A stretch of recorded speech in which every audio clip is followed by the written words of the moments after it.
எனக்கு உன்னை பார்க்கணும் இப்போ. அந்த மாதிரி நான் சொன்ன உடனே வர ஆள் யாராச்சும் என்னோட கான்டாக்ட்ல இருக்காங்களான்னு பார்க்கலாம். சரி, எங்க அம்மாவுக்கு பண்ணலாம். எனக்கு ஒண்ணு பார்க்கணும் இப்பவே. என்ன பாருமா? இப்ப நீ வரவியா மாட்டியா?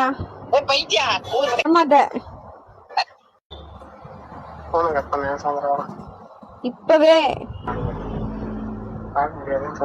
பார்க்க முடியாதா? சரி. ஹலோ சொல்லுமா. அப்பா, எனக்கு ஒண்ணு பார்க்கணும் இப்பவே. ஆமா, வரியா? வரமா நீ கிளம்பிட்டு சொல்ல. கிளம்பிட்டு சொல்லவா? கிளம்பிட்டேன். கிளம்பிட்டியா? போய் சொல்லாத. கிளம்பிட்டமா பக்கம் போறேன். கிளம்பினாராமா அப்பா? சொல்லி கேட்க போறேன்.